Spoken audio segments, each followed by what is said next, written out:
What does it really take to build something extraordinary? Behind every thriving business is a powerful mix of grit, creativity, risk, and the relentless drive to keep going when others would stop. Welcome to the Next Venture Alliance Show, the podcast where entrepreneurs, innovators, and trusted advisors come together to uncover the stories and strategies behind remarkable ventures. With your host, Oliverk. Whether you're building, buying, scaling, or selling, this is your space to learn, get inspired, and prepare for your next venture. Good morning and welcome to the Next Venture Alliance Show. My name is Oliver Kotelnikov. I'm an entrepreneur, a storyteller, a mergers and acquisitions advisor, and a business and commercial real estate broker at IBA in Bellevue, Washington. On this show, we talk with founders, business owners, self-starters, industry leaders, and trusted advisors who support them. Together, we explore both the strategic and the human side of entrepreneurship. Our guest today is Michelle Bomberger. Michelle is an award-winning attorney, entrepreneur, legal innovator, and CEO of Equinox Business Law Group. She pioneered the fractional general counsel model, bringing strategic, forward-thinking legal guidance to growing companies that want to scale. For decades, Michelle has inspired thousands of entrepreneurs to see legal counsel as a catalyst for growth and not just a cost of doing business. Prior to Equinox, Michelle was a consultant to nationally recognized firms such as Ernst & Young and was a member of the internal audit team at Singular Wireless. Michelle earned both her Juris Doctor and MBA from Northwestern University and her undergraduate degree in finance and computer applications from the University of Notre Dame. She has been recognized as a Puget Sound Business Journal 40 Under 40 honoree and won the award for King County Executives Women-Owned Small Business of the Year. Michelle currently serves as president of the Seattle chapter of Entrepreneurs Organization and is a past board member of Bellevue LifeSpring and Youth Theater Northwest. In her free time, Michelle loves to ride horses and enjoys traveling with her family. Michelle, you're a consummate professional and one of the most well-rounded humans I know. It's an honor to have you. Thank you for joining. Well, thank you. It's a long bio, but I think speaks a lot to the 20 years that I've been kind of in the Seattle market as an entrepreneur. Yeah. Did I get that right? Did I get the bio pieces correct? Yeah. Like I said, there was a lot there. There's a lot there. Were you surprised yourself? I was. So. Well, I remember we met in about 2019. You came to speak at one of IBA events, and I was in the middle of transition, just making the change to business brokerage and M&A. I just sold my business, and I think this was one of the first professional development events that as part of the IBA team, and I was both impressed and intimidated just because the amount of information that you'd provided just blew me away. And full disclosure, 6-7 years after, I took some notes, but I haven't completed my homework. So I'm sort of half prepared for this conversation. Well, I think IBA does such a great job with bringing its team together to learn not only from whoever's speaking, but from the experiences in the room. And so it was a really fun day, I thought, as well, because there were, folks who were, involved with kind of traditional seller side, there were kind of buyer side, there were franchise folks. So it was a really diverse room. And if memory serves, we talked about limitations on liability. We talked about indemnification, all those like really sort of sticky areas that make deals slow down, stop, go forward. There's a lot of pressure in that area. And so I'm glad you got something out of it. Yeah, I got a ton out of it. And obviously those specific things, right off the bat are a lot. And we'll get into a little bit of that further in the conversation.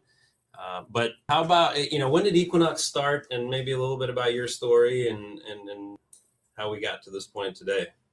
Yeah, of course. But a lot of the story was in the bio, so we'll keep that part brief. We are celebrating our 20th anniversary as Equinox, and the founding of it was, just me. I was coming out of corporate, hadn't really ever practiced law before, at least not, in a traditional private practice. And I knew that there was a better way to serve businesses. Most businesses, even larger ones, but definitely small and mid-sized companies, don't use legal proactively because it's messy, it's difficult, it's complicated, it's expensive. And so they just kind of avoid it. And as we got more and more technology tools available, those are easy sort of defaults and go-tos for folks to use. And then I do encourage that, with the caveat that the value of legal is in the thinking. The value of legal is in the experience and the ability to connect the dots on what is your business's risk profile and what is your risk tolerance as a leader, and putting those together and then making the legal assessment. And so going into kind of founding this business, it's like, how do we take the ticking clock off the table? How do we take the risk aversion and the no off the table and make something that really does work for businesses? And that's kind of the foundation of where Equinox was, very business centric, fixed price. And we've, over the last 10 years, really shifted to this fractional general counsel model, which is a fixed price all inclusive, with the goal of being knowledgeable about the business and being able to give a quick, relevant, practical answer without all of those like fees that go along with it. It's a fixed price. So the journey and how do we package this? How do we build a solution that works? And that's probably one of the things I'm most proud of in the business. And it's very different, right, from a traditional model of legal advisory services. And, at the foundation of it is, if I can call it that, preventative care, right? And you have the term legal health check, which you draw a parallel to the medical world, which is very close in that sense, is that, if you're going to the doctor with an acute symptom of something, you need to go to the doctor if you have an acute symptom of something, but preventatively, that can be avoided, right? If you sort of take care of yourself, and you use the word proactive. And, if I look at, your services, and this is just a brief rundown, but employment and HR, contracts and leases, ownership and succession, trademarks and copyrights, mergers and acquisitions, risk assessment, strategic planning and compliance, data privacy, real estate, at a glance, yes, these are all services that a business owner might need.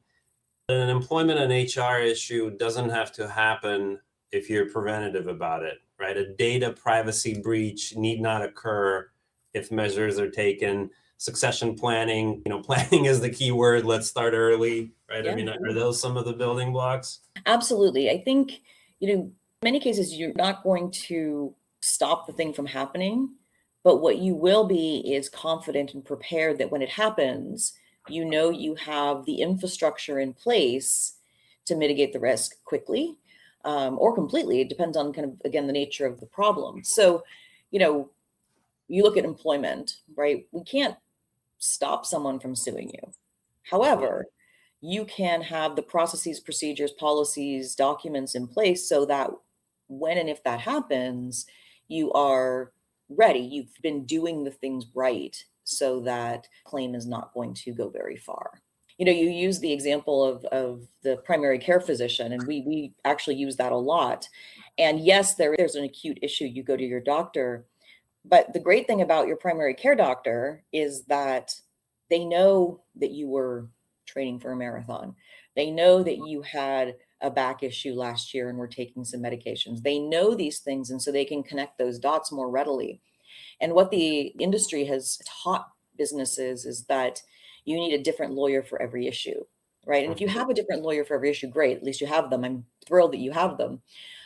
But if they're not talking to each other, then I don't know that you went and, had a surgery last year. And so it's hard for me to be able to fold that information into the decision making.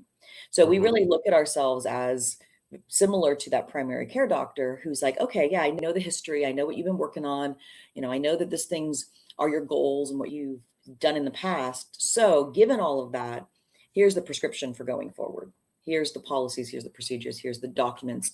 Here's how we manage that risk so that you can go forward, confidently and safely into those decisions in the next year. And you've been seeing the patient for some time now. You have their medical history. Again, when you're much like when you're in the middle of a medical emergency or an issue, legally it's the same thing. If you have to do, a bunch of intake forms and a bunch of admin, when you're in the middle of an emergency, that's arguably the worst time to do it, right? You do it, but yeah, it's the parallel is I think is going to your primary care provider rather than running to the emergency room every time, which and it slows it down. It makes it more expensive as well, because if I have to sit there for 2 hours and understand all of the history, then we aren't going to have that cadence to be able to say, okay, quickly, like, let me look at your documents. Here's where we are. We have a lot of, and if, back and forth, and the counsel is not going to be as relevant. I think that's one of the challenges that folks get, is what they get is something that's super risk averse, because the lawyer has to take that approach because they don't know all of the ifs, ands, and buts that have happened in the past.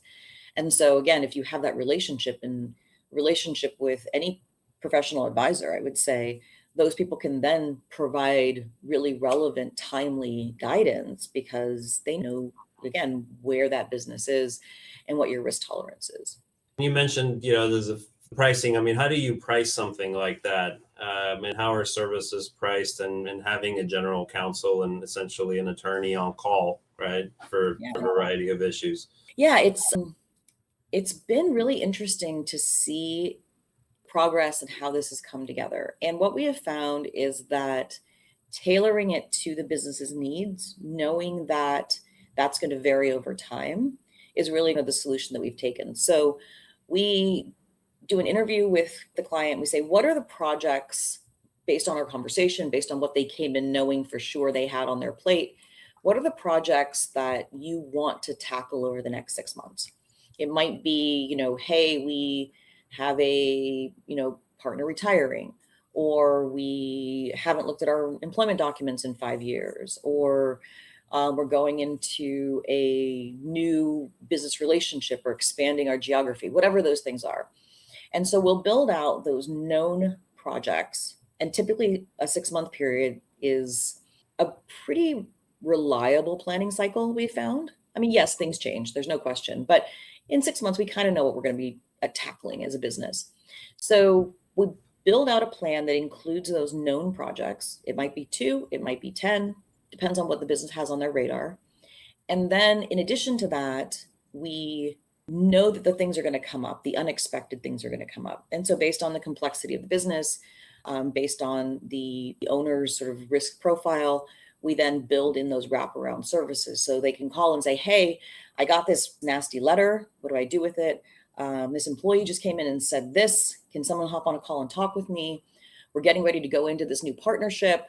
Can you review these documents? All those things that are unexpected are also included.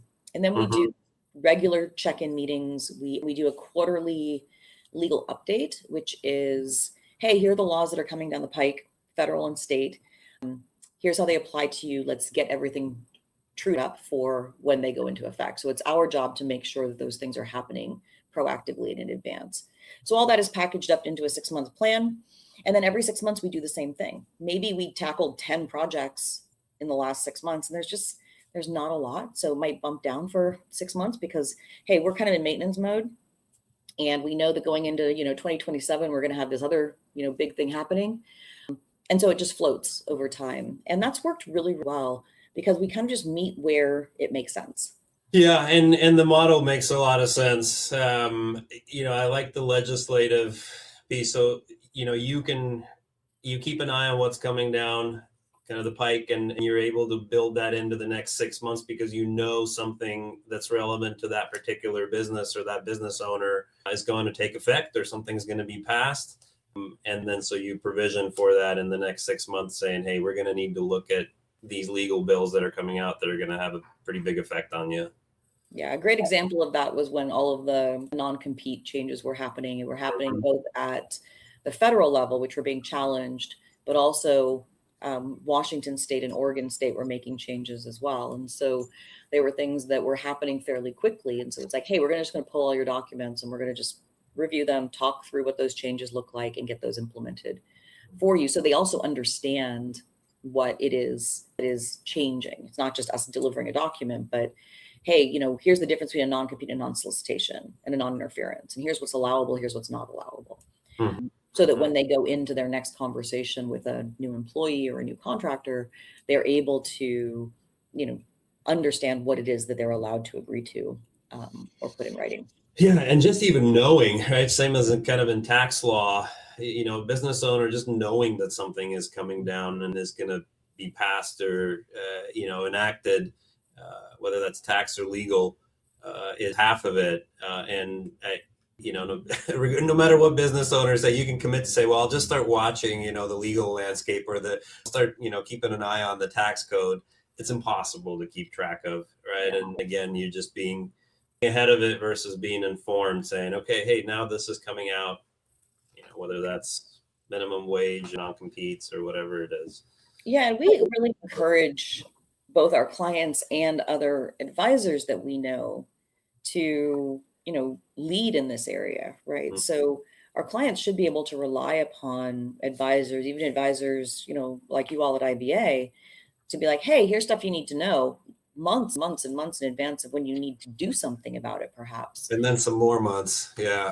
Right. But I think that, so many of these relationships, whether it's, insurance or tax or legal, financial planning, like all of them, can be like a once a year thing or a transactional thing rather than something that is, hey, I'm an advisor and I have insights into these things. I want to get those into your hands. And so we encourage folks to kind of reach out a few times a year and say, hey, what do I need to know? What do I need to know? Yeah. And, you mentioned you're attorney entrepreneur. So you are a business owner, some business owners. And, I found tremendous value in that for me as a business broker, because starting out, I had some mergers and acquisitions experience as an operator. But really, what I had was the ability to relate to a business owner in the beginning, and that was most of it, and some years have gone by and I've had some success and I can, now speak to being able to, having some experience on the mergers and acquisitions and on the transactional side, but that business owner part, I think still remains the most important overlap that I have with the client. Do you find that it helps you being a business owner to help business owners, in a legal sense? Yeah, I think the relatability is really important, right? And I think, even us being a fellow small business is important because entrepreneurs, from my experience, want someone who gets the experience that they're going through. And when we talk about being strategic rather than transactional, being able to say, I've been through this, I've seen this, not only as an observer of other clients, but I've lived this, right? You get a lawsuit. Yeah, it happens. It's going to happen. I have been sued before as a business owner, right? Exactly.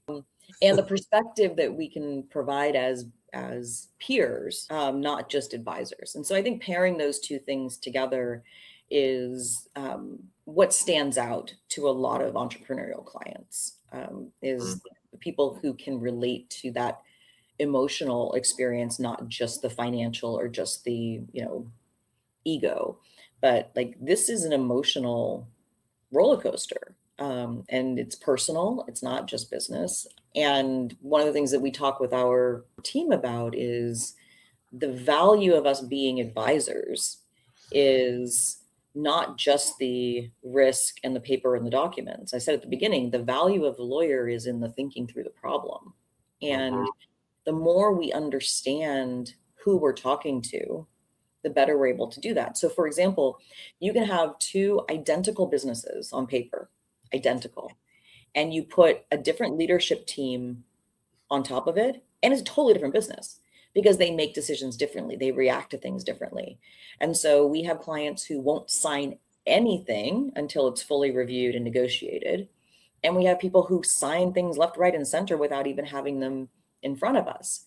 And neither is right or wrong. It's that us knowing that propensity puts us in a position to be able to advise differently. Meaning knowing that about your client, kind of their position on something arrived, They told me to sign it. I signed it. It looked fine. Yep. And so in that case, we might be able to say, hey, any contract you get, we want you to look at these 5 things, right? And we can begin to educate them and educate the people around them on what is maybe standard for your business, right? What does an indemnity provision mean? And what are you looking for when you read it? And if we can provide them with at least those little data points, then they might say, oh, this looks different. Because otherwise they're skipping that whole section because it's boilerplate, right? Yeah. It's amazing how much is called boilerplate. I mean, they'll look at Right. it and go, it's all standard stuff. It's boilerplate. And these words get thrown around, it's industry practice. It's all normal, right? In someone's head, but yeah. And the title is the same and all Yeah. of the words are different. And it Yeah. actually matters. It's one of the most important provisions of a contract, and people don't understand them well enough, and they're convoluted. I mean, the number of times I've had to parse them out into like all these little sub bullet points because they're so Mhm. convoluted, that people are like, oh, it's standard. Yeah. People love that word, right? It's just standard industry practice. It's normal. Let's talk about that. I mean, mergers and acquisitions, it's, areas, and it's where we overlap, and we can, it's an abyss of a topic, right? We can probably do, a 12-part television series on it, but you've mentioned, indemnity provisions. And so maybe let's kind of peel back the curtain a little bit on the contract stage and the purchase and sale agreement specifically. I know the listeners might say, well, you've got a great legal scholar on your show and you're going to talk about the purchase and sale agreement. We all know what that is. Can't you pick something more interesting? But to me, I think that's where the disagreement is a lot of the times. And the difference between a successful and an unsuccessful deal is there needs to be a shared understanding of what a purchase and sale agreement is. So in your opinion, conceptually, what is a purchase and sale agreement and what are its key objectives? That's a big question. Yeah. I mean, I think clarity, certainly. I mean, I think that's probably the most important piece is what's on the paper matters, especially at that stage. And I'll go back a step. My perspective of a letter of intent or an LOI is that it should include all deal killers. So anything that that you need in order to move this thing forward should be in there, because there's no reason to waste months of time and then get to the purchase and sale agreement and be like, well, I absolutely have to have this asset, this inventory, this person, or I can't close. Well, we should have started with that months ago. Correct. And saved ourselves some time, because turns out seller won't do that, right? So for the LOI, everyone's like, well, it's non-binding. Well, it does have binding provisions, so let's keep that in mind. But yes, it's not, but it also is the document that everyone goes back to and says, well, that wasn't in the LOI. That wasn't in the LOI. So set the stage well at the beginning with the LOI. And I think that is really important. And a lot of it's not binding, so let's just move on. And I think that's a disconnect, because that is the expectation that is flowing into that purchase agreement.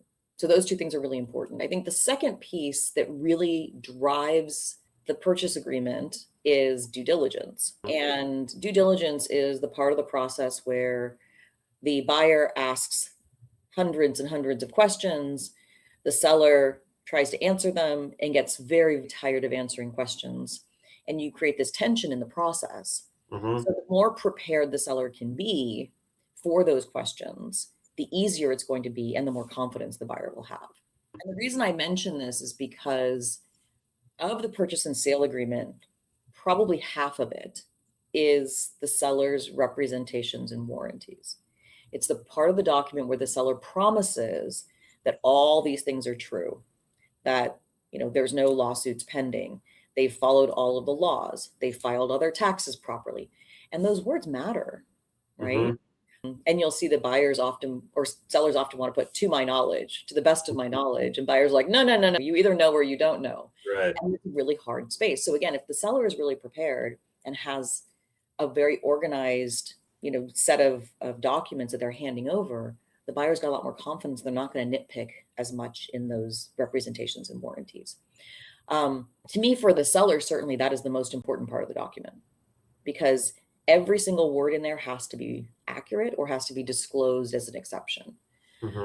And again, the more messy the seller is, the more convoluted and the more caveats the buyer is going to expect. And then there's the protection. So that gets the indemnification piece. And that is if someone did something wrong, the other party gets reimbursed for those costs. And this is particularly a breach of representations and warranties. If the seller said something was true and it turns out that it's not, then the buyer will be able to be compensated in some way. And those provisions have gotten very, very complex over the last 10 years, in my experience, in my opinion. So, it's clarity, but it feeds from these other parts of the process. Yeah, no, and great answer. And I asked you a big question, and there was a lot there in your response. But I'll say on the LOI and letter of intent, I agree that there's a lot of, hey, it's not binding. Let's just move on. Let's just get it into escrow. Let's just get it off the market. Let's start. But really, it's a firm handshake. And it's a durable agreement, and there are, binding provisions, which are, usually exclusivity and public disclosure, typically. Yeah, confidentiality. The exclusivity, depending on what's in there. But what would you say are, let's say, 5 or 6 things that need to be in an LOI for you to have a good blueprint for a purchase and sale agreement? I think any what I would call deal killers, but also might be called conditions to closing, are probably the most important, right? So if you have on the buyer side, a financing condition, right? Like I have to be able to get this financing or I can't close. On the the seller's involvement after closing, for example, you have to be available at this kind of level with these goals, the goals of keeping customers, the goals of training our staff, or whatever those things are. So to me, that's probably the most important. And that those are also kind of exit clauses as well. So under what circumstances can someone walk away? Again, it's non-binding, but if there's escrow on the table, then, what are the terms of that escrow? Lease contingency, post-transition training, any holdbacks, right? If there are any, parts of the purchase price that are being retained in escrow to address, post-closing liabilities. I mean, any of those things. Non-compete, probably, right? If there's a different expectation around that. Yeah, what is the role of the seller in the short term and the long term in being involved? I think also, just the condition of the financials and the due diligence. What are the assumptions being made? Like we talked about conditions to closing, but what are the assumptions being made on the proposed purchase price? A lot of times that's not in there. Again, it's subject to due diligence. It's subject to us learning more. I am a little iffy, ambivalent about, lots of specific timeframes. I think there needs to be some timeframes to keep things moving forward and to put some pressure on the parties to move things forward. But sometimes there's, 30 days here and then 20 days here and then 5 days here. And I think sometimes that's too constraining to a business process. But there should be some timelines in there so that there's kind of pressure that's not just, we expect to close by the end of the year, because then the last 2 weeks of the year are just nuts. Whereas if you say within, 5 days of signing this, the request for due diligence will come out. We anticipate to be signing the purchase agreement by this date and then closing by this date. I think it's good to have some guidance around those things to set expectations. And again, I think the biggest job of the LOI is to set expectations. Yeah, and until a purchase and sale agreement is signed, which can take some time, I mean, that is kind of the governing document. That's, in essence, that's all we have at that point, right? And we're negotiating the purchase and sale, which can take time. It can take longer. The LOI needs to be substantive enough to where we can refer back to it and say, hey, here's what we agreed. We can talk about it. We can talk about a variance, but this is what we agreed to from the outset. So I think issues start when things start becoming wildly different. And you mentioned setting expectations, when we're deviating from those and somebody's saying, wait, this is not what we talked about. And then the credibility issue, right, of, okay, what else is going to go like this?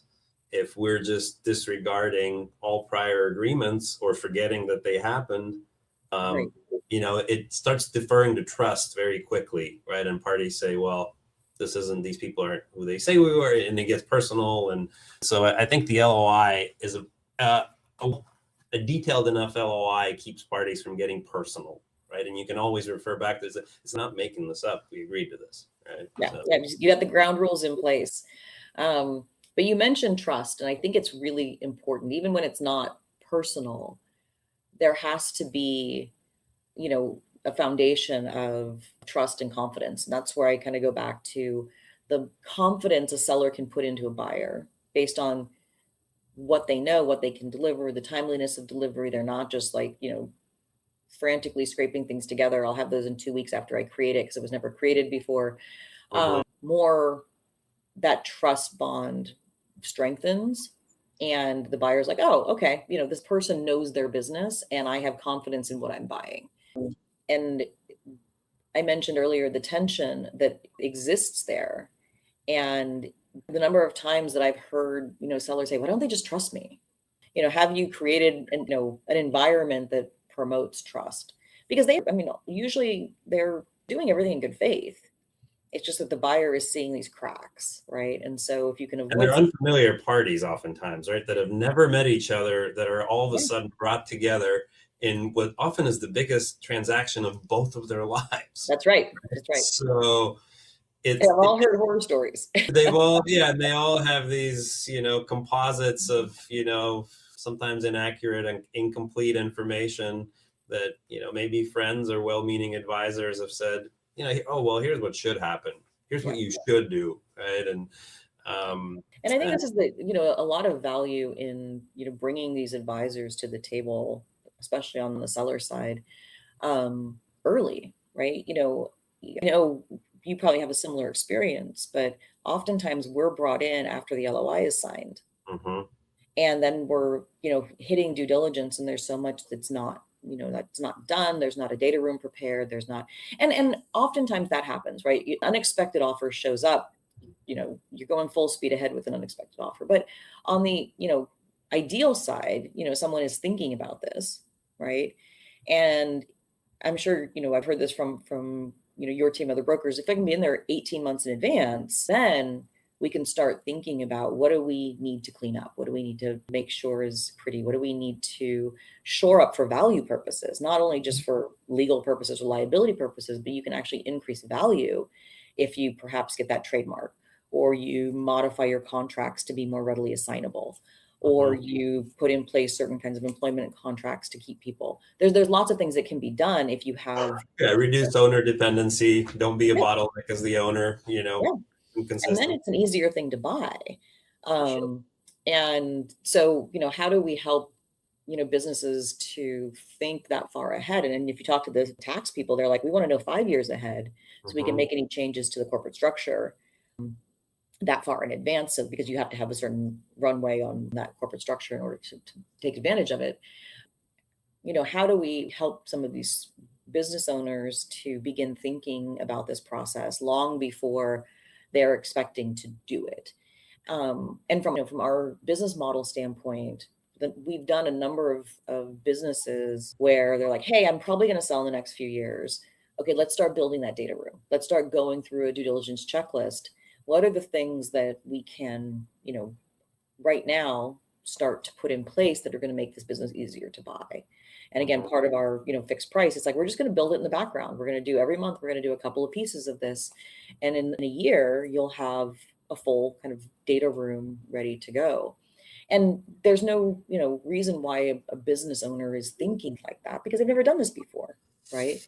So how do we get in there earlier to be able to help them make this transaction happen more smoothly because they're prepared for something they've never done before?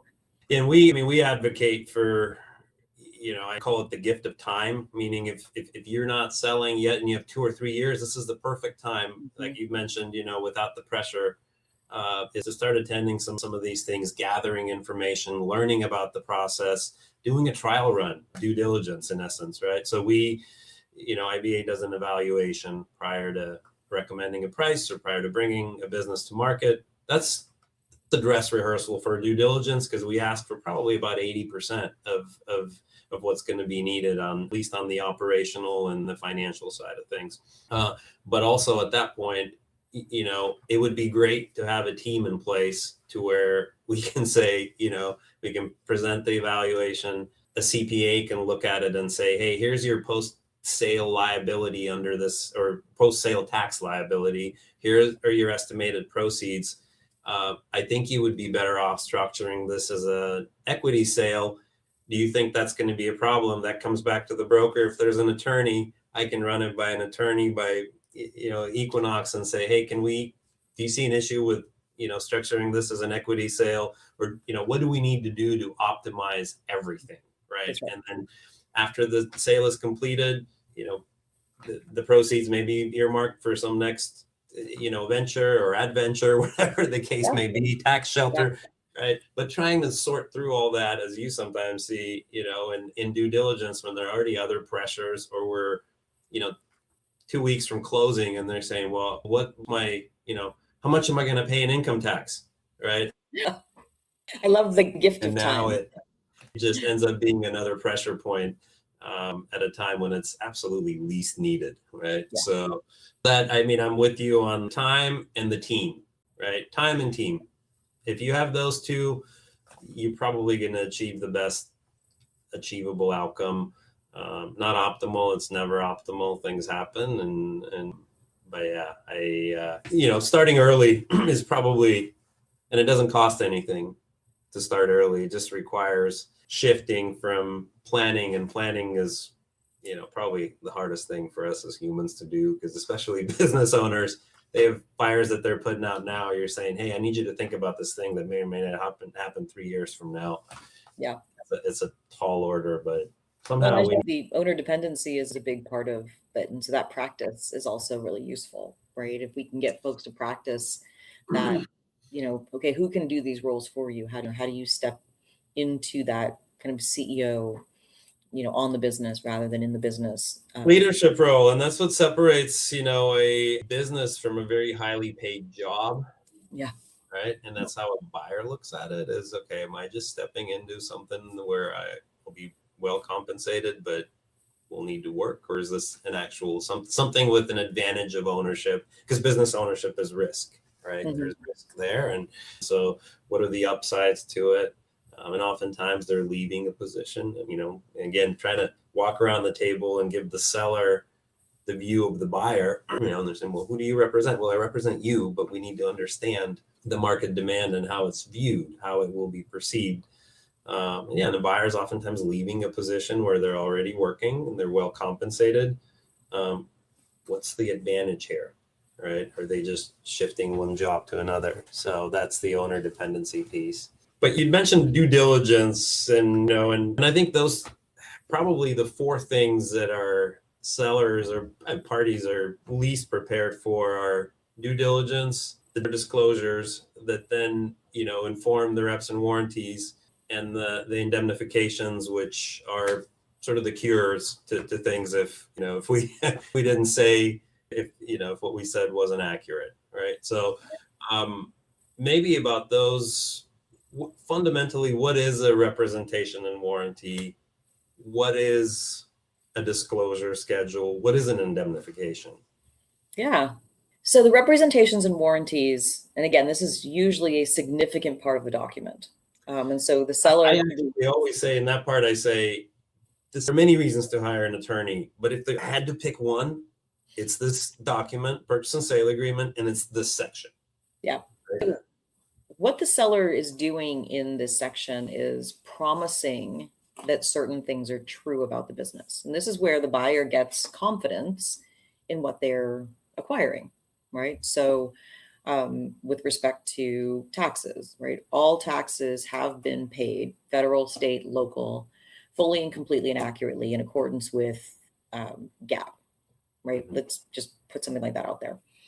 So as the seller's counsel, I would say, is all of this true? And oh yeah, we pay our taxes. Okay, let's ask the question.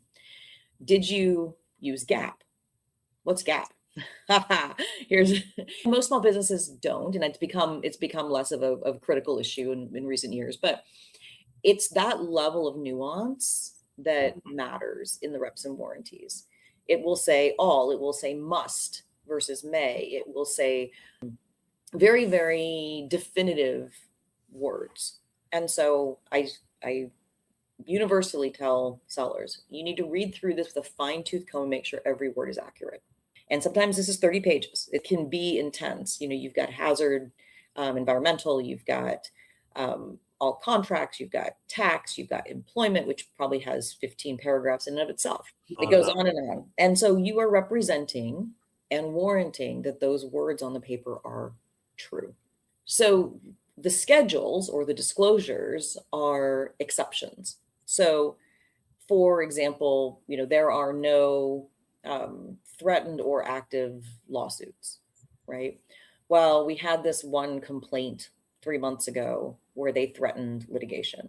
Okay, so that we leave that statement in there, but then in the schedule or the disclosure, we would put those exceptions. Oh, by the way, we had this complaint. And so we want to make sure that anything that is an exception is written down. And on those exception sheets, a lot of them are blank. A lot of them don't have any exceptions, but if there are exceptions, they need to be listed there. On the flip side, sometimes it says, list or provide the top 25 contracts. So that would be the schedule would include what is required or what is asked for. But so those can be many, many pages and they can take a lot of time and it prompts more questions often. And so Correct. While you're doing due diligence on one side, you're doing these documents typically in parallel, and one is sort of prompting more questions on the other side. So those two things happen together and it can spiral into bigger things so then we get to the indemnification provisions. And so indemnification, again, is everyone makes promises under the contract. If some sort of damage arises because those promises are false, those statements are false, then the party that's harmed gets a remedy, gets some sort of, whether it's termination of the contract, whether it's money damages, whether it's holdback provisions, whatever those things are.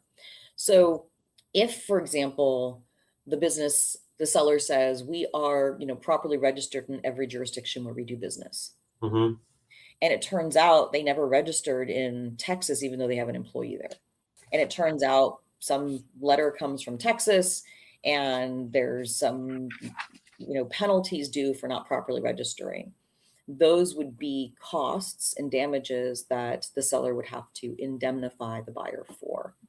And there may be other penalties. Sometimes you can cancel the contract because it's such a big thing that we can't proceed because we basically have damages that we can't satisfy or get around and continue the business.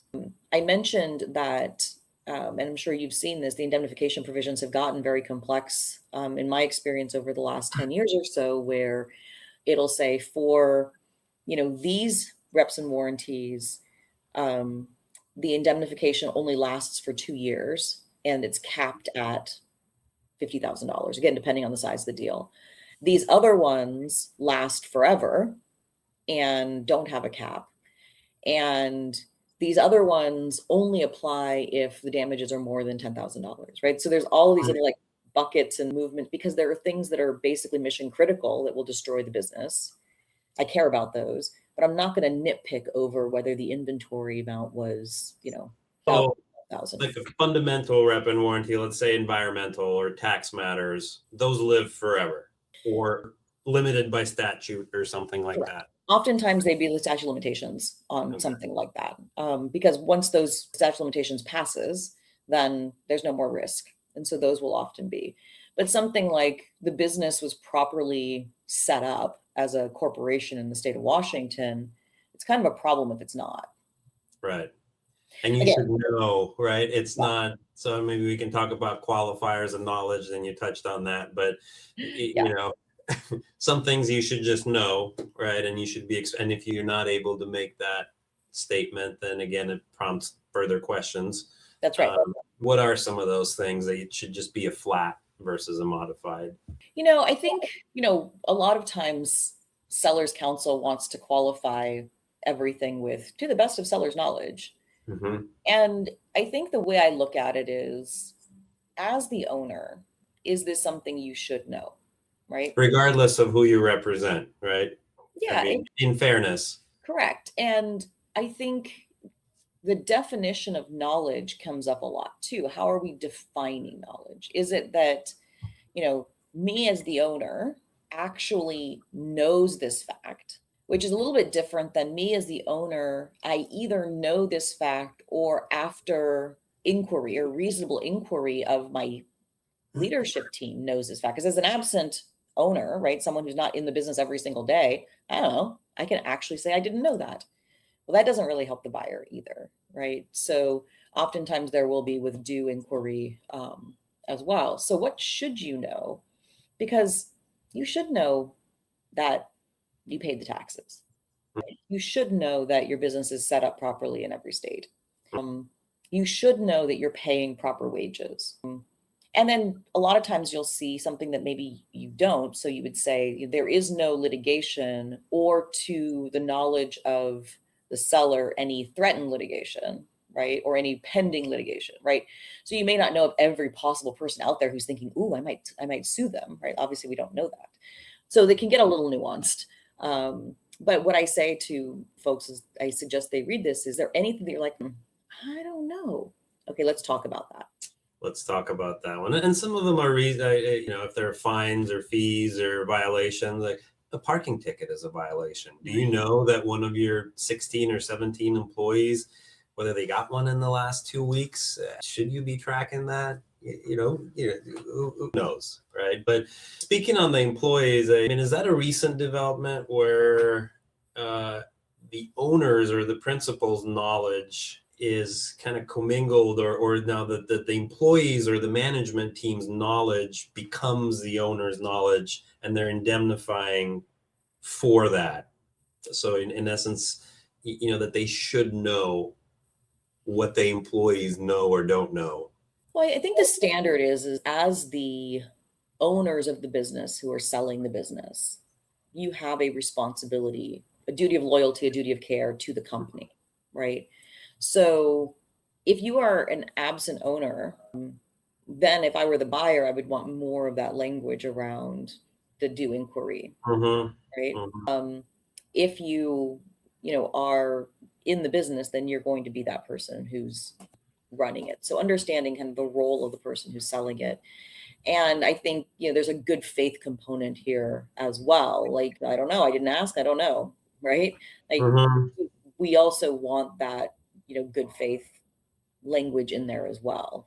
That, usually in the rep and warranties section, it specifies that standard of good faith or due inquiry or knowledge, or like, what are those components that they are promising, and what is the detail of that? And again, this is where the legal piece can be really important, is kind of reading that with a critical eye on, what am I committing to? Mm-hmm. What am I actually promising here? And when, the professional advisors are working with their client, they know what that role is. And if we're having the conversation about, like, I actually don't know, okay, well, then we have to be careful about making sure that we're either providing exceptions or disclosing or changing that definition as well. So it is important that, and there's going to be language in the agreement that you are making a representation and warranty to these points, and ignorance is not going to be a defense. Right.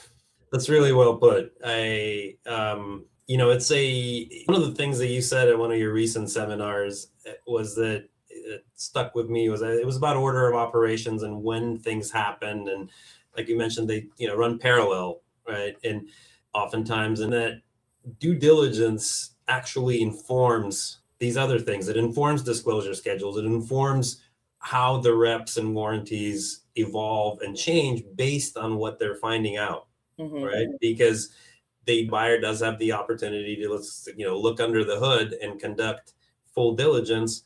It's reasonable to believe that some of the things they learn there are different and more detailed than what they learned in discovery, and that's going to change the level of their inquiry, and it's going to change this this rep, for instance, about should you not know what your employees know? Because if you're there, it's one thing. If they learn that you're absent or you were absent for the past 18 months or maybe didn't know that, that's a different type of, now that changes the corresponding rep. Yeah, 100%. Yeah. It's a living document, right? And that's part of the frustration, I think, is that until it's signed, it remains a living document. And you mentioned, the personal aspect of it, and the seller feeling oftentimes is that if they're being questioned, attacked. And as a sell side broker, what I say is that this actually protects you. I know that this feels like you're just furnishing information and giving, and they're asking for all these things.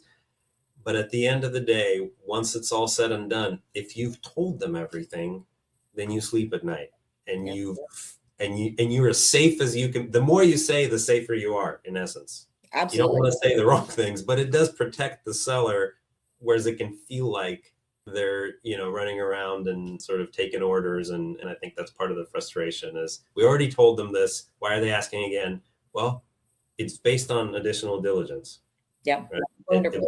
And I think that is really good advice, is that, while this feels like an attack, remember that the more that you give them, the fewer questions or opportunities they can come back and say, I didn't know, or I wasn't told. And that's going to fills the indemnification, obligation, is that they're like, I didn't know this, it wasn't disclosed. And that's, again, yes, you might have told them, but does it also need to be written down in the schedule? Right. Mm-hmm. Because there's multiple places here. And just because you told them, if it's not in the schedule, telling them may not have been enough. Right. And so spending a lot of time on the reps and warranties and the schedules and making sure that they are as complete as you possibly can will, save the seller in the long run. And save the buyer too. I mean, ultimately, a buyer who doesn't do the diligence is also in, trouble, not because they can sue the seller necessarily, but because they're stuck with something they didn't expect. And so it works well on both sides. And I think all of us as professionals in this category, in this industry, need to really just prepare clients for what it takes, right? Not like not the document, not the words on the paper, but this is a bit of a roller coaster. It's, it's going to feel, you're going to get deal fatigue. Deal fatigue is a term that's, thrown around a lot. It's real. You get to month 5 or month 6 and you're like, can we just be done already? Right. And yes, and that's normal. And setting those expectations, I think, is a big part of our job. And I think this is where your model could be of just general counsel on staff, in essence, could be of great benefit, because you have some time to educate ahead of time if you see a transition coming. Because I think one of the things that ends up being a challenge is that we're dealing with often like false comparisons. People don't know what a business transaction is. Very often the proxy is the sale of residential real estate, which we get compared to a lot in different sort of aspects. But the expectation is that of that contract. Oh, I've sold a house, so it's probably similar. Okay, due diligence, I've heard what that is, but not understanding, and then the expectation not being there and saying, gosh, this is really a lot, and feeling like something is going wrong now. Which, if the education piece was there, they would know that it's actually pretty standard, right? Yeah. I think the other thing that comes up a lot is this is a small deal. Mm-hmm. And, unfortunately, the dollars associated with the transaction don't always drive the complexity, right? So it's often more complicated. Correct. If you're disorganized, if the seller is completely disorganized, has not done any preparation, it's going to be more expensive, no question. And it's going to take longer because you have to dig further and ask more questions. But I think people assume that because it's a smaller deal, it's going to be less complicated and less expensive. And the fact remains that the work is still essentially the same. And that's somewhat unfortunate because, if you're selling something for $500,000 or, $5 million, like the work is kind of the same.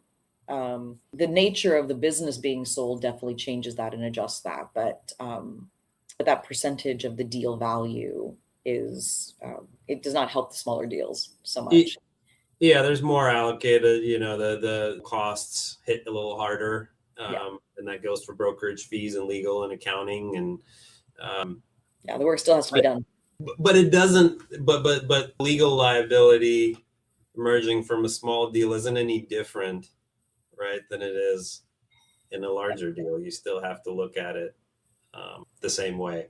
Yeah, and the moving parts might be fewer, but generally speaking, we can't say, well, it's a smaller dollar amount, and therefore the legal fees will be less, because it just doesn't. Unfortunately, it doesn't work that way, because we still have to do that work. Still have to do that. All the pieces still have to happen for the benefit of the clients, for the protection of the clients. 100%. Who should draft the purchase and sale agreement? Which side? A common practice is the buyer. The buyer commonly does it. I think there's certainly a benefit to drafting. You get to sort of set those expectations and set the stage from the outset.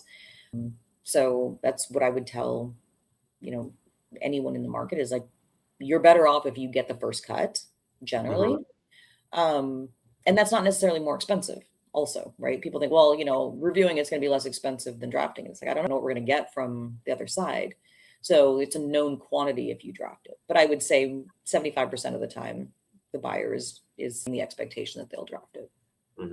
As an attorney, if you are reviewing, you get the purchase and sale agreement, you look at the LOI, you say, I don't know what these two have in common.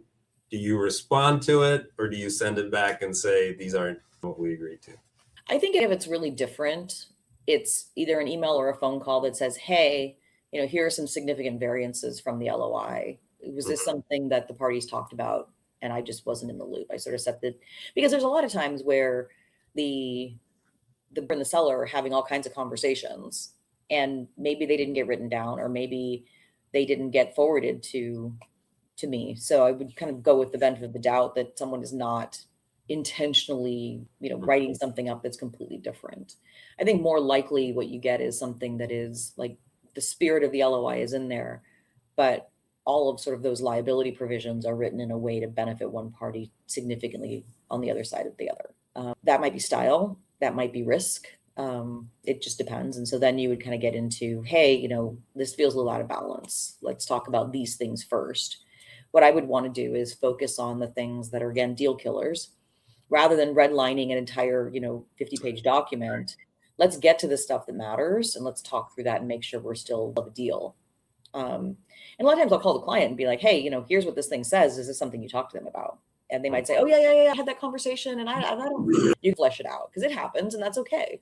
But you judge the purchase and sale agreement by length. Like, if you see a certain type of deal and it's 100 pages, do you go, this is right, or is there room for that? I think there's certainly overkill. There's no question that, from a buyer's perspective on a small deal, and you have a document that's 100 pages, and there's a bunch of reps and warranties that are completely inapplicable to the transaction, right? You'll see something about inventory and the business doesn't have any inventory, or you'll see something about leased premises and there's no leased premises. And it's like, this was sloppy, right? This is not the work. Or you see something from another deal, different. Or you see something from another deal. And so, then I think it's just what does the client want you to do? Does the client want you to sort of throw it back and say, hey guys, put a little more effort into this? Or do we take that opportunity to build a document that, works for us in our response? But yeah, it can be tricky. And then this is why I say to clients, we try to do fixed price whenever we can.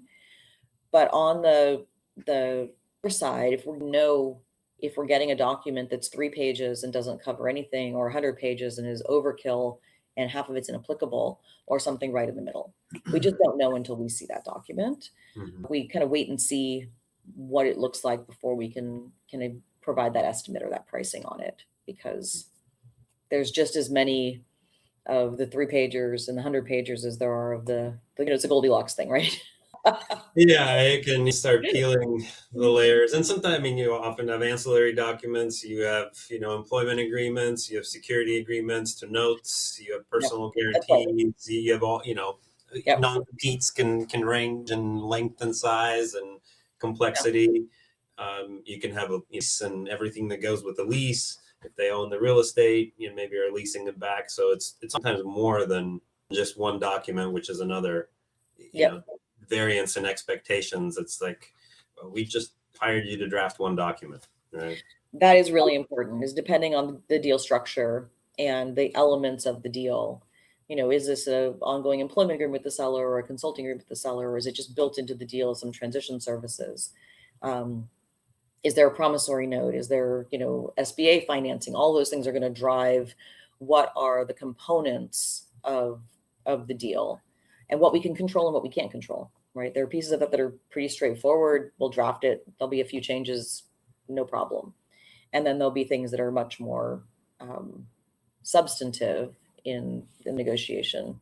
Stuff that's kind of open for discussion, or I guess, the range, for instance, back to reps and warranties, there's that, is it 12 months? Is it 18 months? Is it 24 months? Well, we want more on this because of what we learned, or standard, how do you, in terms of negotiations, somebody wants 12 months on something, somebody wants 18 months. What are the driving factors there if people are stuck? Like, how do you plan, or what do you anchor on?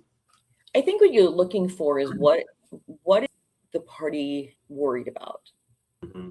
Can we provide more confidence in that issue that's driving them to want that longer indemnity? And then on the flip side, how confident is, this? So how worried is the buyer? What are they worried about? And then on the seller side, how confident are they that there's nothing there, right? Oftentimes it's the dollar amount even more than the length of time that's going to be at issue, right? So if we're capping it or we're putting some sort of a minimum on it, then, what is my potential exposure in this, being a shorter timeline or a longer timeline, or a higher dollar amount or a lower dollar amount? So really, I think peeling back an understanding of what it is that's driving the concern, Mm-hmm. right? And that's where something like statute of limitations is an easy, check the box. And if not, then what are you hiding, right? Like, what do you know that I should know about if it's not going to just be like, what is the legal standard? So it's not an anchor so much. It's just an understanding of what are the risks to each party in the transaction, and how do we understand the fears and build something that minimizes the risk to the extent possible. Mm-hmm. What about Commercial Brokers Association documents, like a CEBA contract? And people say, well, CEBA contract has the statute at X. This is where we're going to keep it. What's your position on that document in general? My reluctance in the document in general is that I don't think it fits most business deals well. Works quite similarly to a real estate transaction document. And so going back to my comment earlier about like, okay, in 7 days this happens, or the deal goes away, or in 5 days this happens, or the deal by 11 p.m. That day. And I like there are so many gotchas in it versus a relationship that we're trying to build between two parties, right? When you think about selling a real estate in general, you sign the documents and you're done. You don't have to deal with each other anymore. In a business deal, this is a much longer process. There's a lot more moving parts. There's a lot more emotion typically. And so I don't think that it does all of the conditions, the caveats, the what ifs in the same way. And certainly when you look at sort of reps and warranties and things like that, it's more limited in my experience of what, it doesn't deal with. And yes, you can write all those things in, but it's a little more seller friendly. Would you say that's accurate? The CEBA document, I mean, in the scope of reps and warranties? Yeah, certainly from that standpoint. Yeah. So, I mean, generally I say, let's just, the amount of time it's going to take us to make a CEBA document work for this deal, we might as well just draft one. Mm-hmm. That's generally my standard, because not that I think that the boilerplate is a bad thing or whatever, but I just don't think that, I think that there's so much work that has to be done to build all of the typical business transaction nuances around it. It assumes, inventory, it assumes different types of financing. It just makes a lot of assumptions around what the business is that I don't think are practical for. Yeah, you end up modifying it in something that doesn't necessarily fit from the start. Yeah, then you just basically have like 20 pages of amendments. Yeah. So then, like I said, I don't like the 11:59 p.m. timelines, 5 days, 7 days, 6 days. Like, it just, to me, that's Yeah. It's rigid. And if you forget to check one of those boxes, it's all canceled. Everything expires. Goodbye. Okay, everything's done. Sorry. So, I mean, I'm sure there are spaces where it serves a purpose, but for the kinds of deals that you and I do, it probably doesn't fit those very well. Yeah, I just see it referenced, as sometimes in a disagreement, or it's just kind of an arbiter, and it's parts of it that could be that have merit to them, but yeah, it's not even always an arbiter of taste or legal practice, right? Yeah. And you did just mention, so I think dispute resolution is another provision that is important in these deal documents. So, if we have a disagreement, how do we work through it? And there's a lot of different ways to do that. A common practice is, 30 days of negotiation, 30 days of mediation, and then some sort of binding arbitration is pretty common. But if it's a financial issue, there's a third party, CPA who performs an audit and makes a financial decision on the facts. And that really plays into some of this indemnity languages. What are the damages? What are the costs? What are the financial piece play out? And then if you have some sort of an earnout or holdback, how do we calculate those? And so having a provision that really clearly specifies how the financial aspect of a disagreement, which is different than kind of the emotional aspect of the disagreement. Like, how do we get to some third party arbiter who can say, okay, here's the number, and we're all going to agree this is the number. Okay, great. We apply the number, we move on, which is different than, I think you lied. It doesn't matter what the number is, right? That's a different kind of dispute. Yeah, it go back to transacting in trust, right? Possibly the most kind of fragile, sensitive commodity. Again, it's unknown parties coming together.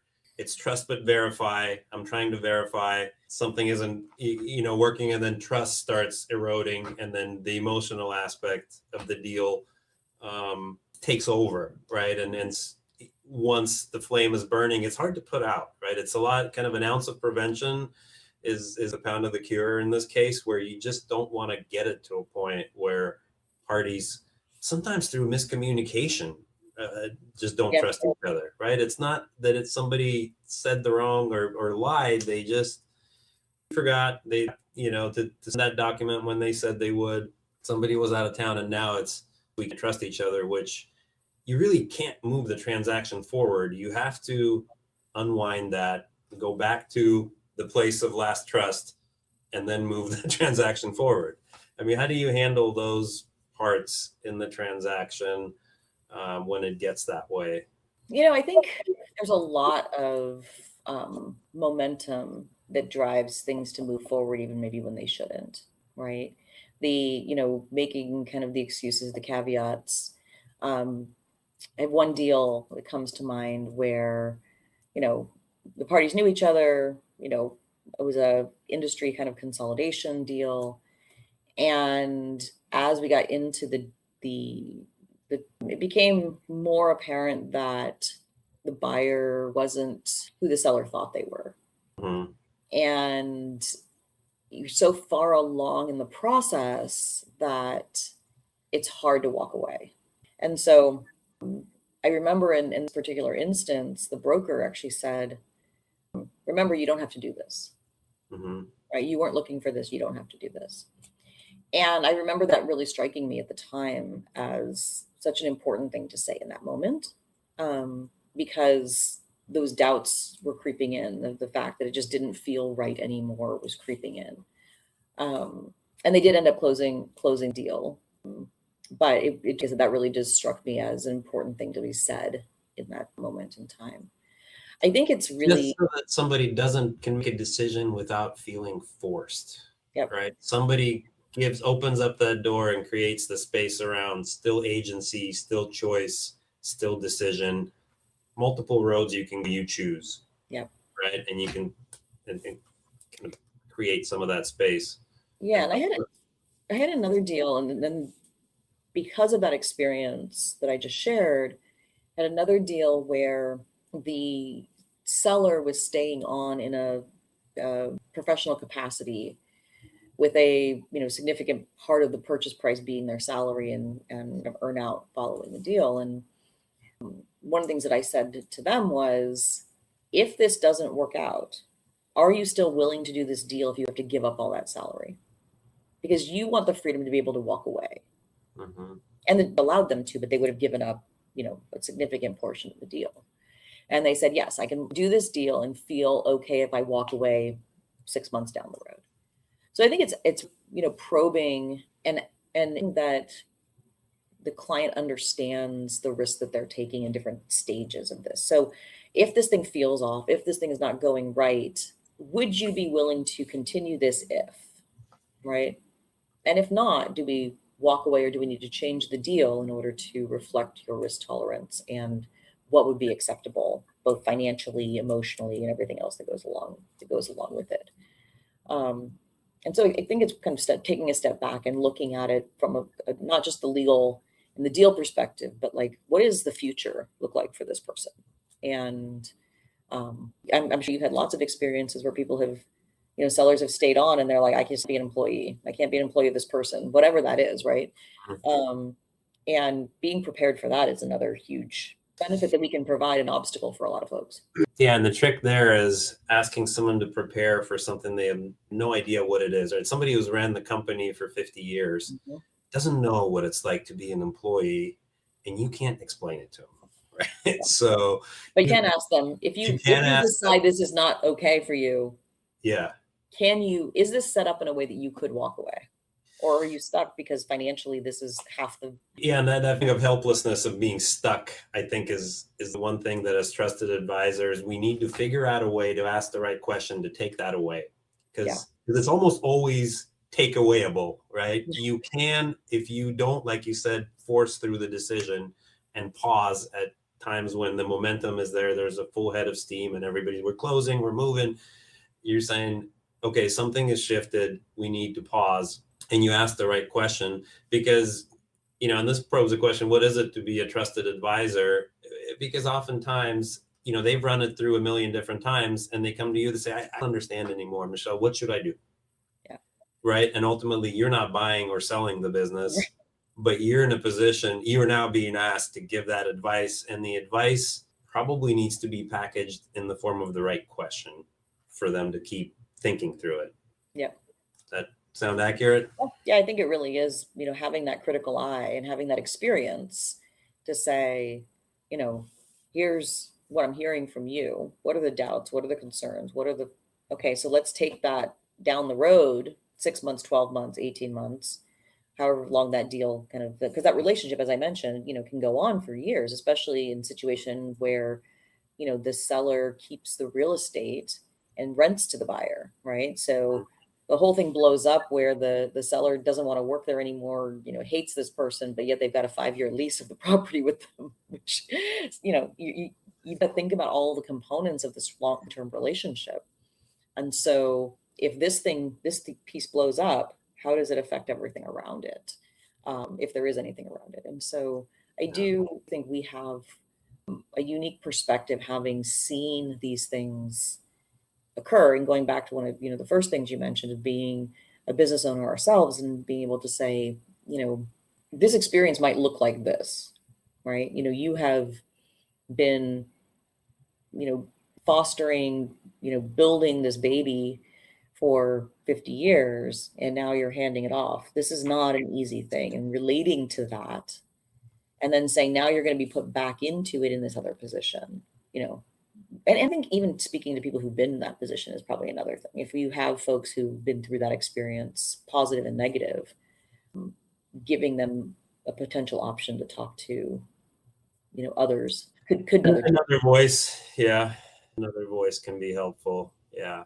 But I mean, I think experience is important there, is having gone through it, whether it's advising other clients through difficult times and transition, and by definition is change, right? And it's something new. So, I think saying that we don't have all the answers and we're making, highly educated guesses from experience and with the information that we have, and understanding that some part of it is just we don't know what the relationship of a buyer and seller will be 6 months from now as they start working together. So perspective. It's like, I can't tell you what to do because obviously, my temperament, your temperament, the relationship is different, but from experience here are the and again, I think looking at the big picture of that long-term relationship is one of the more important facets that they don't necessarily think about. it's a tough. What do you do? Do you consider it to be is it a job? Is it a career? Is it a calling? What is legal counsel to somebody? How do you see yourself? I love the kinds of conversations we were just talking about. To me, the strategic, the big picture, the how do I think about this problem is, the part that I always really enjoy. And I lead with, the business, I lead with the entrepreneur, even more than the side of things. And so I really, really dig into, how do I be a resource, a tool set to help you think about this problem differently. And that's where I think, legal counsel fits into business, right? We are often thought of as the firefighters, as the technicians, but the real value is in helping to think about the risk management and the risk mitigation of the problem. I about, you go through, a whole year of contracts in law school and you don't look at a contract ever. You don't write contracts. You learn how to think about how the law applies, and you learn to Is think that about. by design so that you think or learn to think along the right lines and don't get distracted by something else? I think the piece of law truly is about thinking through the problem, right? The, the technical part of writing the documents comes after that. Once And you know what to write. right, once you've thought through, like, okay, well, what are the issues here? What are the things that could go wrong here? What are the things that we want to protect against? What are the opportunities? What are the roles and responsibilities of each party? And I think this is where, other countries have more of apprenticeship type programs alongside their programs. And in the US, they've built a lot more of clinical practices. So you have a law clinic, you have an immigration law clinic, you have a juvenile justice law clinic, where students can get that hands-on experience, because the legal classroom, the law school classroom doesn't do that. The law school classroom is teaching you the theory and how to apply those. And law school exams is really like, find as many ways to think about this problem and, just kitchen sink it. If this were true, then this is legal theory. And you kind of go through those. And it's not about, who could draft the best contract to reflect the terms of the LOI. Like, it's not what we do. And I think that is not the way that people look at lawyers. But if you have that opportunity and you have a relationship with a lawyer who's at that contract, that engagement, that, employment relation, that problem, whatever it is, with that lens, it's a risk management tool, right? That's what it is. And so when we think about the general counsel sits at the table with the leadership team to say, great, okay, so if we do this, have we thought about, jurisdictional issues? Have we thought about contract issues? Have we thought about IP issues? Have we thought about, whatever those things are that aren't in kind of the purview of the other leaders at the table, right? And if you don't have that, you're going to go forward without that perspective at the table, and you're going to miss something. And that's pretty common because most small businesses don't have that perspective at the table. And it's part of what we want to bring. That's what we try to bring in our fractional general counsel business model is, what if you had that? What if you had a regular meeting where you said, hey, here's what we're planning to do in the next 6 months or 3 years or whatever it is. What do we need to be thinking about? And what risk mitigation tools can we put in place in advance so that when things go sideways or when we get to that point, we feel really confident and ready to go. And so it's a different way of looking at it. And I think it's, when I talk with our team, understanding what the business is trying to do, what are their goals, and then understanding from that standpoint, what are the right tools to put in place for that business's industry, size, geography, all of the tactical things. And then that leadership team, what does that leadership team need and want as far as protection goes? And so there's a big education process, and we do, but the folks who want to build those, safe, secure businesses for the future, it's a great, there is a wonderful tool. They just often don't engage with it because of the fact that it is so hard. The norms are so difficult. And I think that bit that you're kind of that depth of knowledge that you're describing is best delivered through an ongoing relationship. It would be very hard for you to come into a new boardroom, sit down and say, listen, guys, here's what we're going to do, and just drop all this knowledge and have them all benefit from it, right? You're at the table kind of from one session to the next. There's continuity, you're able to build, you're able to kind of grow together, address the needs as things are changing. And that way it's an ongoing conversation that already had a beginning, is somewhere in the middle now, and everybody has context. Right? Which is very difficult by picking up the phone and saying, okay, here's what we're doing. Can you advise us? Yeah. You know? Yeah. 6 minutes or less. Six, the old 6 minutes, right? And I continue to see value in business model and just being there and having all the existing context before you address something new and building, like it's an incremental build, which is of tremendous value to the business owners and to organizations. Yeah, having that history and the perspective on here's what we did previously, here's, we're not recreating the wheel every time either, and we're not having to get up to speed every time either. So, hey, I know last year we did, this contract, this one feels very similar. Let us take a look at that, and we'll build from there.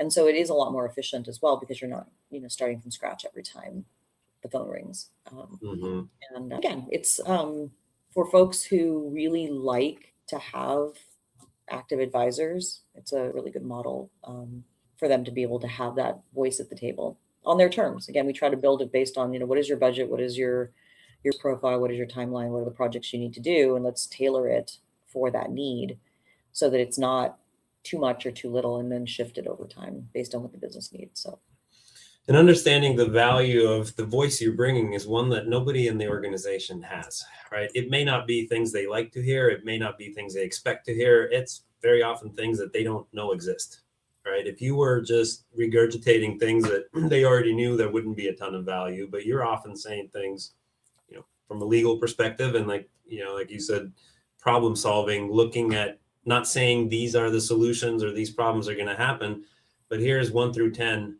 of things that could happen. How are we going to respond to those if they do? Because probably 2 or 3 of them probably will happen. So are we going to be ready, right? Yeah, and I think it's just, understanding, like, what are we tackling right now, right? What are our problems right now? What are we tackling right now? And let's shore that up. But that came to mind as you were speaking is AI, right? So we're all embracing AI. We've got, Chat GPT, or you've got Copilot, and then you've got all these tools that have AI built into them.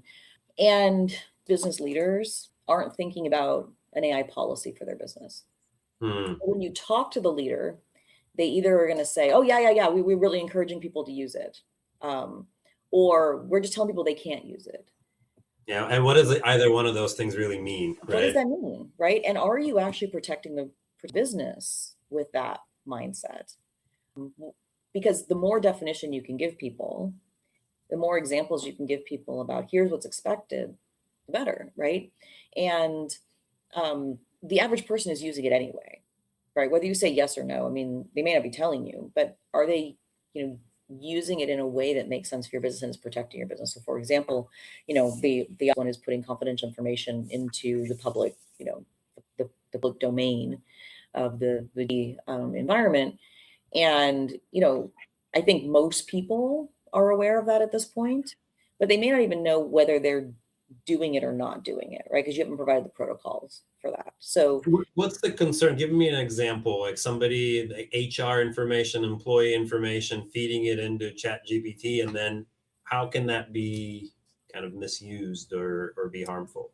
Yeah, it's so let's say I have a client that is doing a joint venture with Dell, big publicly traded company, and I have a copy of that contract. And I put that contract into ChatGPT and say, hey, summarize this for me. The terms of that contract are now out in that domain. And so when someone looks up, Dell joint venture with whatever company, not even the company, but like something more vague than that, this type of information could become is in the public domain. And so you basically violated your confidentiality provisions, because those contracts all have confidentiality provisions. So you've now put it, entrusted ChatGPT with it, and by that you have put it out in public domain, violating the existing most in confidentiality clauses. Correct. Now there's an argument of like, really, seriously, like, who's going to know? Who's going to find it? Yeah. There's always the question of who's going to know. But the point is technically speaking, you have violated those provisions, and we don't know. Prove it? What's that? Can someone prove it and trace it back to you? I don't know.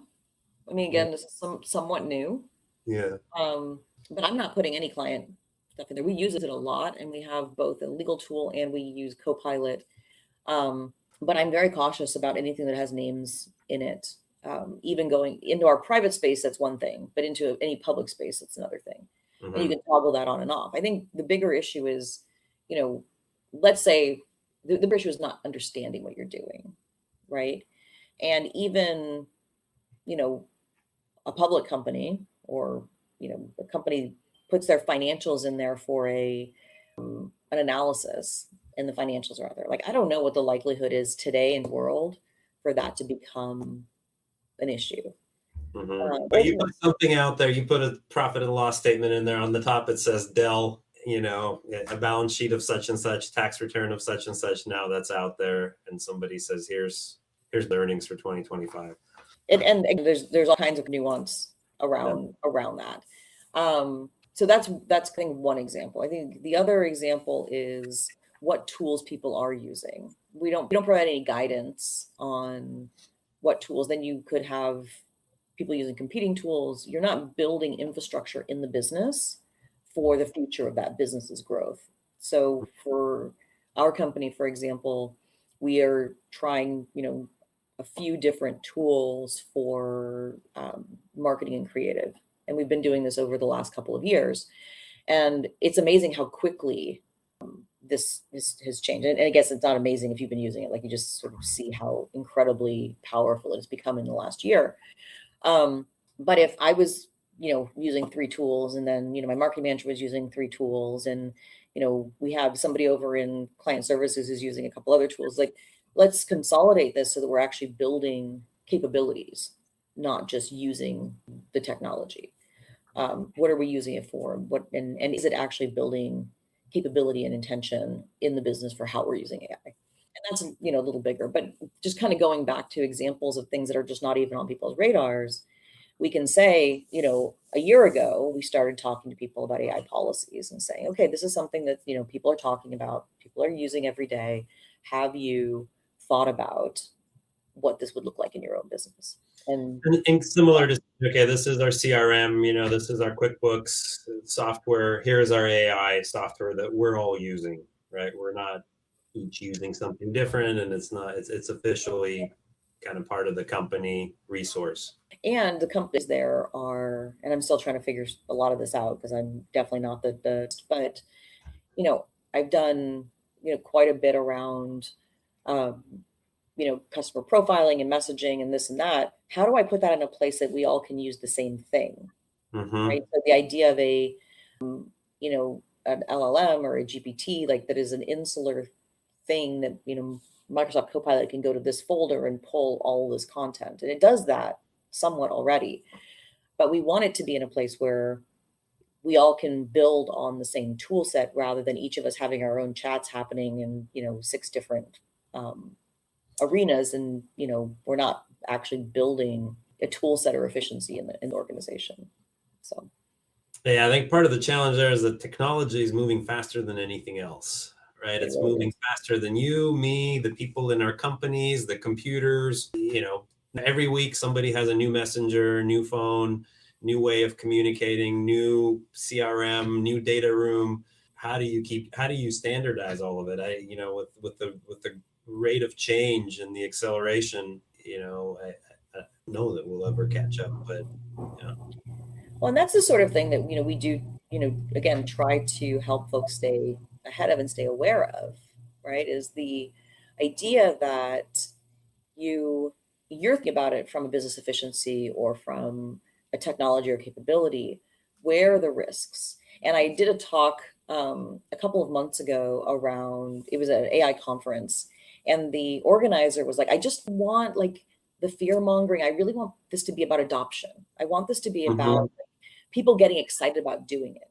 Rather than being reactive and trying to, hold back progress. And Yeah, I said, here's the thing. I am all for go forward, go do it, go use it. And you need to understand from your own business, what are the guardrails that you want to put in place? Where is our exposure? I mean, you look at, just even the phishing, hacks and the what used to be kind of ransomware, is now like the CEO calls you on the phone and tells you to transfer money, and then you're, 95% confident that it's the CEO, and it turns out that it's not. You're like, what just happened? And so for us, it's about understanding risk and being able to present risk in a way that they wouldn't have necessarily seen that elsewhere. They wouldn't have heard it elsewhere. And it's not don't do it, do it. And what are the tools we need to put around this in order to make sure your team is aware of what they're doing and you're mitigating the risks appropriately in the business. And so, AI governance is a thing now that most people haven't even really heard about. Like, what are the infrastructure rules that we have around permissions, around tools, around, whistleblowing, right? So what does that look like? And, small businesses were like, oh my God, I don't have time for this, right? Right. What are the small steps that you might want to take or need to take?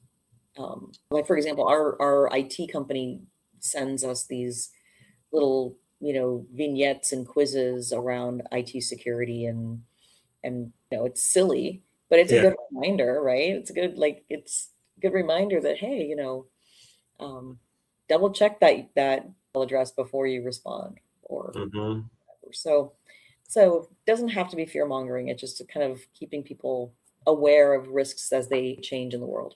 Well, I think it's transition, right? Where, a lot of what we do is transition related and change, and we help people through, some of the bigger transitional moments in their life. But this also an example of a growth mindset, right? We need to transition to what's inevitably coming in terms of, artificial intelligence and how it fits in. And, before we started the conversation, we talked about, at some point, the question is going to become, what's our place in it, right? I mean, are we still controlling it? Are we still in charge and deciding, what's going to be kind of the, what we're accepting and adopting? Or are we one of because it's now being questioned? So growth, I think we're stopping it.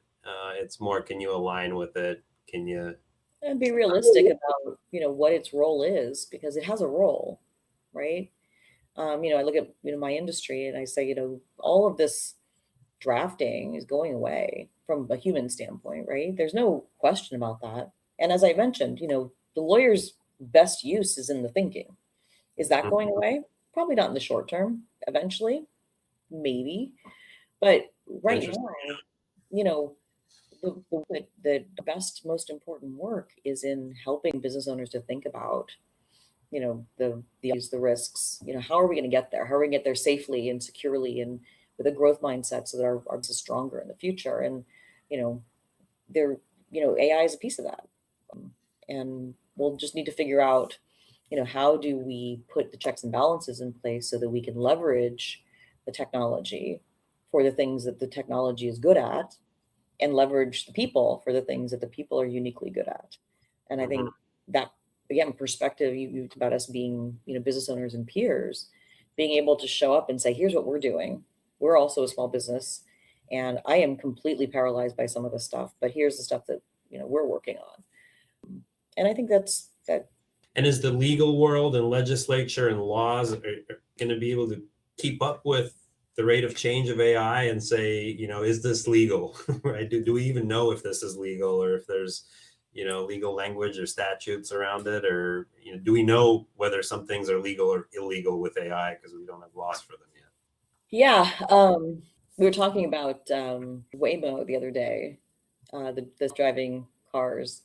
And when a Waymo gets pulled over by a police officer, there's no one to ticket. Right. right? It can call like customer service. This is the cab, right? Sorry, it did that. So to your point, there's no law that allows them to ticket Waymo because they can't. And this isn't the first time that, the is not going to be able to keep up. I think you'll start to see, and you are starting to see, individual states putting in place AI regulation. And so in certain areas for protection, personal identifiable information, you're already seeing, protections around that. You're seeing protections of AI imagery. Those types of things are kind of happening more quickly, certainly in progressive states, the same way the data privacy occurred. So we don't have a US data privacy standard. Every state has its own rules. We're seeing the same thing with AI right now. And I think it will be behind. It's not going to be able to keep up, but it is happening, and it will be the same sort of patchwork that we see with privacy, I think. Interesting example with Waymo. When you ticket Waymo, do they request a mitigation hearing and show up and there's no driver's license that they can put into the system, so the police don't have a way of doing it at this point, from what I understand. And do they have a driving record? Do they have an insurance implication for Waymo? Yep. Yeah. And as Waymo drives more, it's learning the patterns of the people around it, and so I think it's becoming, more aggressive, more like behaving the average driver on the street, which is not necessarily a good thing. That's the trend that needs to stop. I think the idea is to go the other direction and be better than we are. But right, that's what we'd like, I think. But if it's taking its cues from us, that's probably a flaw in the system, in the matrix. Right. Yeah. So what's next for you, Michelle, and for Equinox? You're doing lots of educational stuff and obviously serving clients, and anything coming up in 2026 that you should know about? I think we are continuing to work on our business model in a way that we can make it more approachable to more businesses. So, our target client is typically a client that's larger with more moving parts. They have employees and they have multiple jurisdictions, and they have contracts coming in and out a lot, or they have a lot of not complexity, but a lot of activity that requires ongoing support. So one of the things that we're working on is how do we equally serve businesses that have less need, and still be that advisor for them when they have that advisor. So we're kind of working on different ways of organizing the solution for that purpose, and kind of growing the team with kind of that foundation of, can we make sure that we have multiple people who can resolve sort of any kind of issue. We have some kind of core things that are every day. For us, every day is corporate governance, that type of thing. Contracts, employment, like that stuff that we see day in and day out. We regularly see real estate. We see leases a lot, but real estate transactions, we see trademarks, some IP work. We see dispute resolution. We don't do litigation, but we do a lot of like helping people to sort of, get to a between owners. And we see M&A. I expect there to be a lot more M&A next year as well. I don't know how you're feeling, but it's to me that with the white collar professionals being laid off, a lot of boomers trying to exit, it feels like sort of a bit of a match made in heaven for. There is that trend. That trend is strong for sure. Yep. So we will see lots of M&A. Yep. I think you'll be busy on front. Yeah. And so we want to make sure that we have the capacity in-house to handle the core work as well as some of that exceptional work as well. And so the kind of first half of the year, I've been president of the Seattle chapter of Entrepreneurs Organization for last year. That wraps up in June.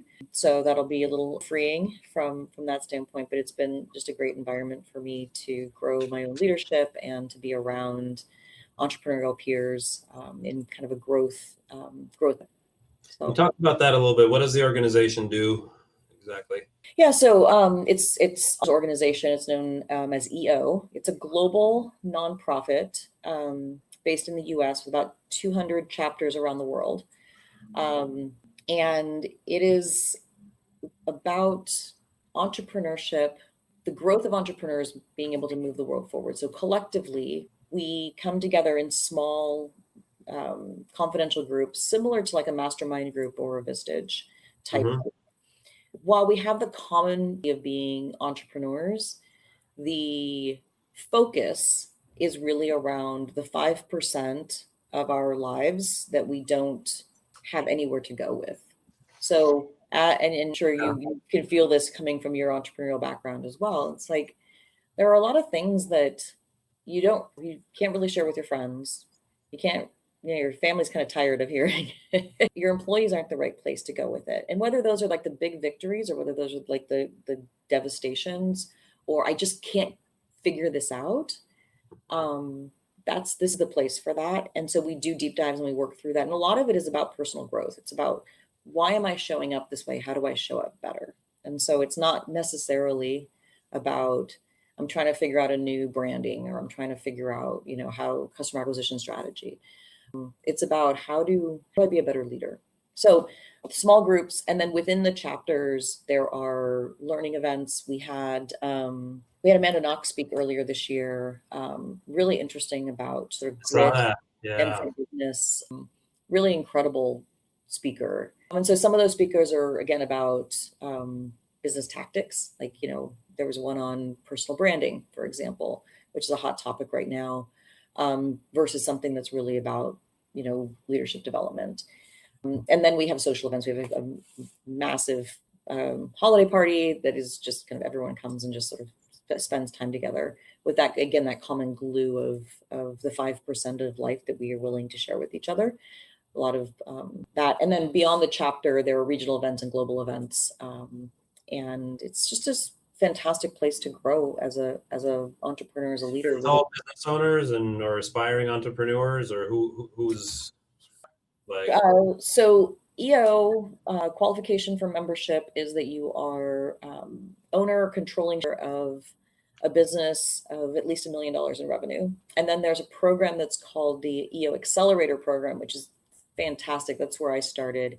And it's a lot more hands-on tactical. So there's 4 full days of facilitated learning based on the scaling up methodology, a little bit of EOS, but it is much more like, how do you scale this business to 1 million? And so you're in a small group as well as this more formal training. And so Accelerators, it's great. It's a great program, great content, and really affordable. And so highly recommend that.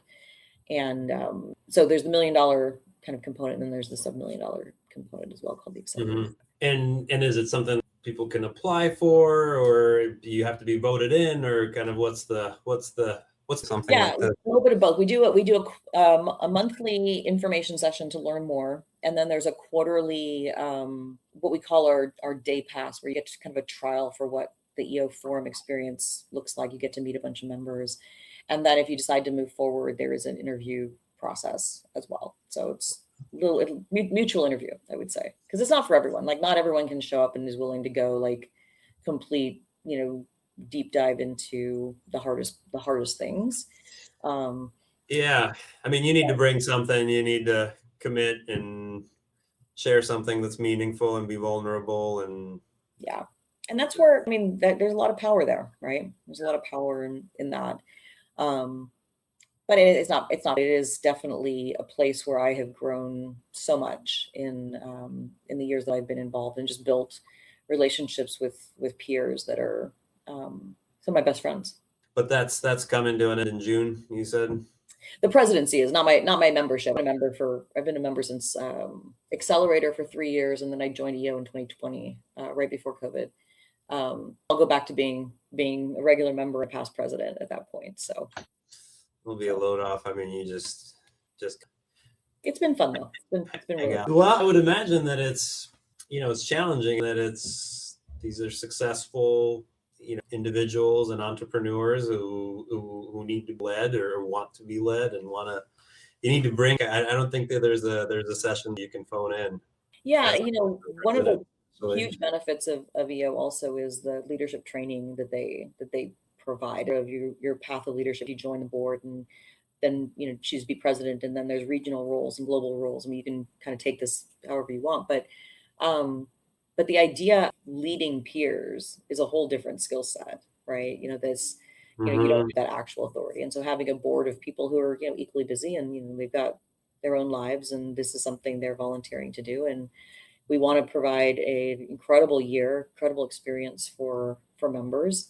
How do we do that? How do we get people involved and excited to have a diversity of activities and experiences? And that's the training piece. There's a regional leadership academy, which is even kind of deeper around intention and kind of what kind of life you want to lead. It's a good time for that. I was actually thinking about kind of revisiting some of those materials as we head into next year as well around intent. So it's great in that as well.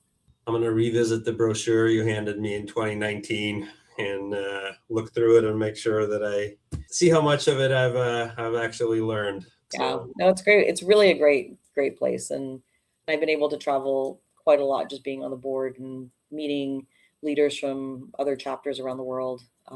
Is it? I mean, is it global reach organization? You travel with it, and yeah, there's 220 chapters around the world, about 20. Because I saw Portland and Seattle. Are those the ones that you were mostly involved with? Yeah, so I'm a member of Seattle, and I am what's called a strategic alliance partner, kind of a sponsor type role in Portland. But there's a chapter in Vancouver, Victoria. There's a chapter in Boise, a lot of the 4 in LA. So Seattle's about 150 members. Atlanta's 550? No, 150. Oh, 150. Well, it's still that's a lot. Yeah, it's a good good diverse group of from industry, business size, age of the member, tenure in EO of the member, time in business. So you get a lot of diversity of experiences. But some chapters are, I think Atlanta and Nashville are both around 300. So some of the chapters are getting pretty large, and they split sometimes. Like I said, LA's got like 4. So, yeah. Are you still a member of Vistage and Young Presidents Organization, Women Presidents, or any of these still on your radar? Or? I'm in Women Presidents. That's WPO. So I've been doing those too, because WPO tends to be a little bit more businessy than EO is. EO is a lot more about kind of leadership growth, personal growth. I stopped doing Vistage when I started EO because I kind of thought those were the same. I figured those two, are probably, yeah. Yeah. They compete, or are they just?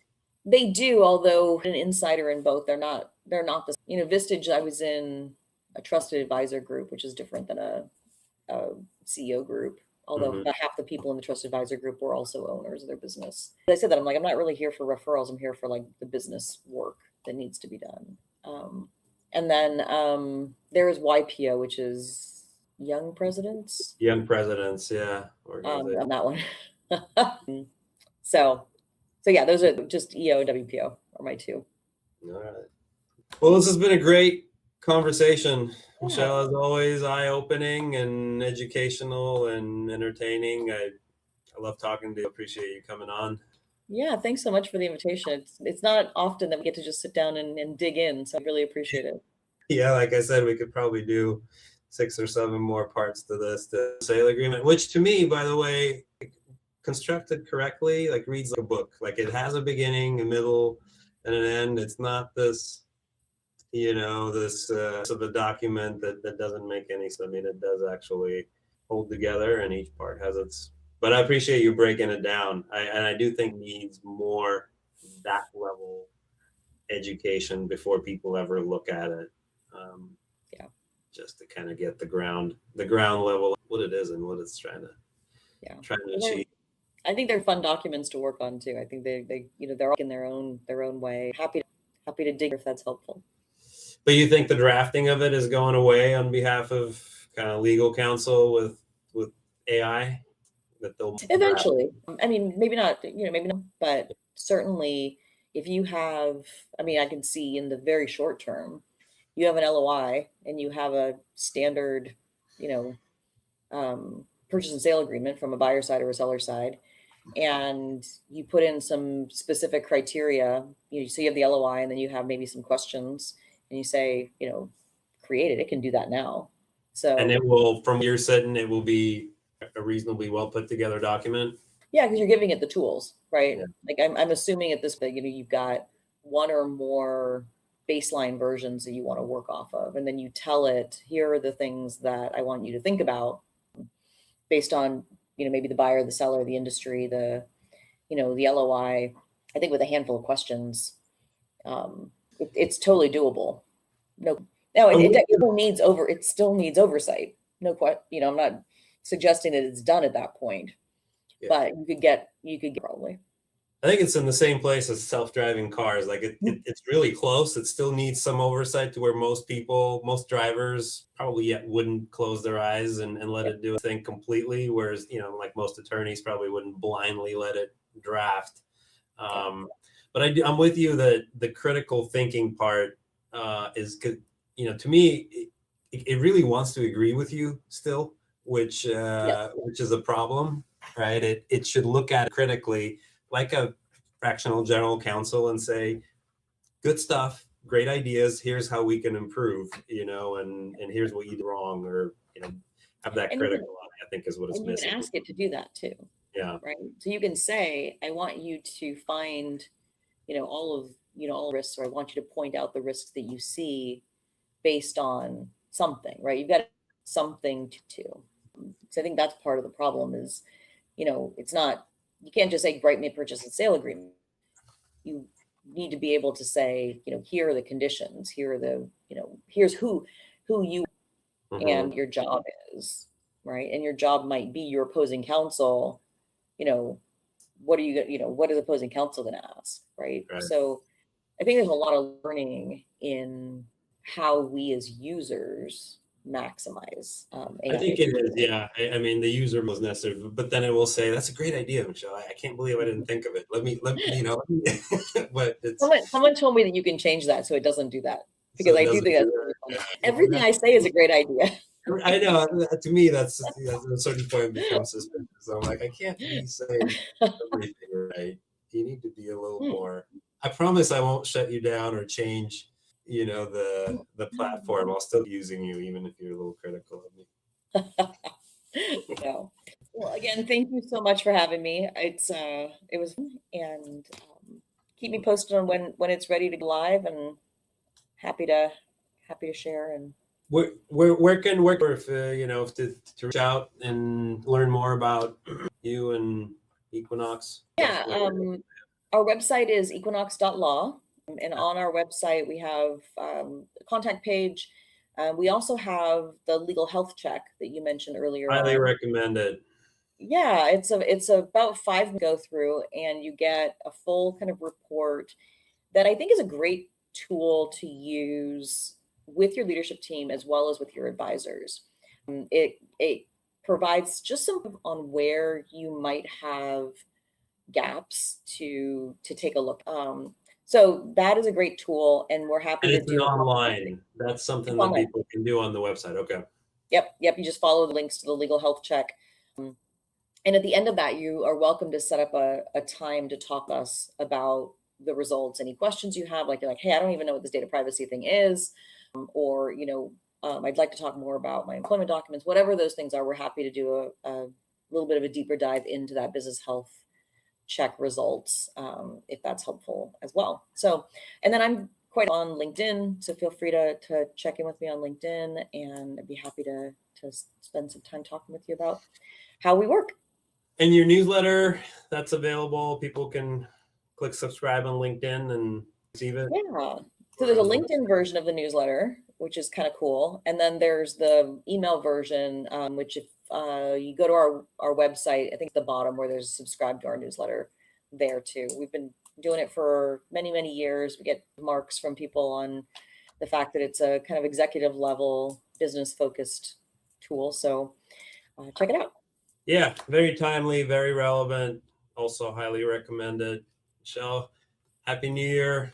I hope 2026 gets off to a a good start and has been roaring. Are you hanging out for a little bit in vacation mode, or are you working? Or I'm working this week, and then I've got a couple weeks of vacation at the end of January. So saving it up a bit. But that's the best time to vacation anyway. That's when the crowds are, yeah, and have subsided, and service is better, airfare is cheaper. you get out of the darkness. You're on your way out. So, well, I will see you around in the new Yeah. year. Happy New Year to you as well, and thanks again. Likewise, happy 2026. Thank you.